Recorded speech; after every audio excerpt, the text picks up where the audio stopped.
Assalamualaikum warahmatullahi wabarakatuh. Nama saya Hadi Muhammad Jalil, mahasiswa PGMI semester 4 IAIN Langsa, ingin mempresentasikan rancangan penelitian. Apa itu rancangan penelitian? Rancangan penelitian adalah kerangka atau sketsa yang didesain oleh peneliti sebagai rencana penelitian. Research plan, rancangan penelitian yang diajukan untuk mendapatkan persetujuan melakukan penelitian, biasa disebut proposal penelitian. Jadi apa saja kerangka rancangan penelitian? Di sini ada 10 kerangka rancangan penelitian. Yang pertama, judul penelitian. Yang kedua, rumusan masalah. Yang ketiga, tujuan dan manfaat penelitian. Yang keempat, tinjauan kepustakaan. Yang kelima, hipotesis. Yang keenam, populasi dan sampel atau partisipan atau subjek penelitian. Yang ketujuh, variabel penelitian atau batasan konsep. Yang kedelapan, metode pengumpulan data. Yang kesembilan, metode analisis data. Dan yang kesepuluh adalah penulisan laporan. Nah, apa itu judul penelitian? Judul penelitian adalah contoh penelitian yang analisisnya menekankan pada data angka yang didapatkan dengan metode statistik dalam rangka menguji hipotesis sehingga didapatkan makna hubungan antara variabel. Contoh, efektivitas penggunaan hipnoterapi, teknik forgiveness terapi untuk menangani rendahnya self-esteem isi siswa. Selanjutnya, rumusan masalah. Rumusan masalah adalah kasus yang ingin diteliti. Dalam menyusun rumusan masalah, peneliti biasanya mempertanyakan suatu fenomena dan mendefinisikan fenomena tersebut sebagai masalah. Rumusan masalah sering disebut pula pertanyaan peneliti. Contohnya, adakah efektivitas penggunaan hipnoterapi, teknik forgiveness terapi untuk menangani rendahnya self-esteem pada siswa? Yang kedua, seberapa efektivitas penggunaan hipnoterapi, teknik forgiveness terapi untuk menangani rendahnya self-esteem pada siswa? Selanjutnya, bagaimana efektivitas penggunaan hipnoterapi, teknik forgiveness terapi untuk menangani rendahnya self-esteem pada minat belajar siswa? Yang ketiga, tujuan dan manfaat penelitian. Tujuan penelitian adalah menjawab rumusan masalah, sedangkan manfaat penelitian adalah keuntungan yang bisa diperoleh pihak-pihak tertentu jika penelitian yang kamu lakukan selesai. Membuat tujuan dan manfaat penelitian tidak sulit apa yang dibayangkan. Pembaca tinggal melihat lagi rumusan masalah yang telah disusun. Selanjutnya, tinjauan kepustakaan. Tinjauan kepustakaan biasa disebut pula studi literatur. Pada kerangka ini, pembaca mereview bacaan yang relevan dengan topik penelitian. Tak jarang, literatur yang relevan banyak jumlahnya. Pada kasus ini, pembaca harus menyeleksi mana yang lebih relevan, mana yang kurang relevan. Tak jarang pula, literatur yang dicari langka. Jika kelangkaan ini ditemukan setelah pencarian yang ekstensif dan melelahkan, pembaca bisa menuliskan di proposal bahwa studi tentang topik yang dibahas masih sedikit, dibuktikan dengan minimnya literatur. Contoh, dalam suatu penelitian diperlukan dukungan hasil-hasil penelitian yang sudah ada sebelumnya yang berkaitan dengan penelitian tersebut.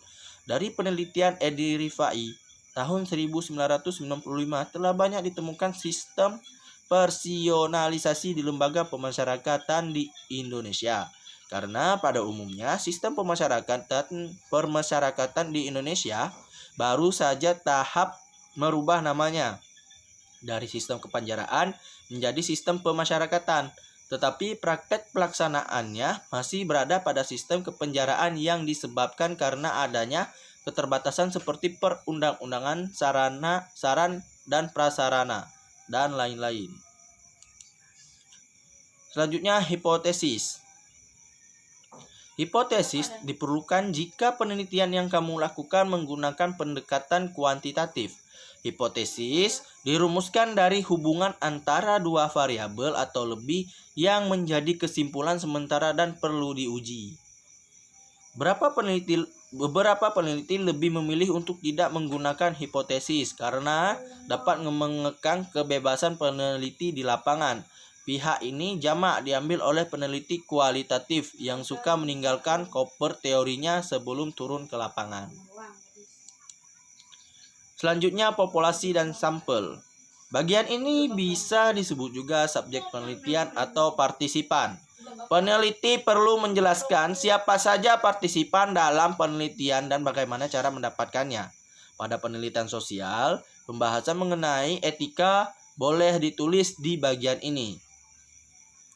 Subjek penelitian sosial adalah manusia, oleh karenanya aspek etika penting untuk dibahas, kecuali beberapa penelitian yang menggunakan pendekatan analisis wacana atau analisis posting di mana tidak melibatkan kontak dengan manusia sebagai subjek penelitian.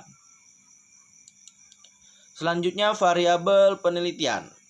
Variabel penelitian lebih akrab digunakan untuk riset kuantitatif yang memerlukan hipotesis. Riset kualitatif biasanya menggunakan istilah batasan konsep atau kerangka konseptual. Definisi antara konsep dan variabel memang berbeda. Variabel lebih detail dan bisa diukur ketimbang konsep. Namun, penelitian kualitatif biasanya diterapkan untuk menggali fenomena-fenomena yang tidak mudah diukur. Selanjutnya, metode pengumpulan data. Metode pengumpulan data yang diterapkan harus mampu menjawab rumusan masalah. Jadi, tugas peneliti di sini untuk memilih dan memilah mana metode pengumpulan data yang relevan. Relevansi metode pengumpulan data sangat tergantung pada rumusan masalah yang dirumuskan. Selanjutnya, metode analisis data. Metode analisis data bisa dilakukan secara manual atau dengan bantuan komputer. Cara melakukannya juga berbeda, tergantung metode riset apa yang digunakan. Riset kuantitatif seringkali menerapkan metode analisis yang berbeda dengan riset kualitatif.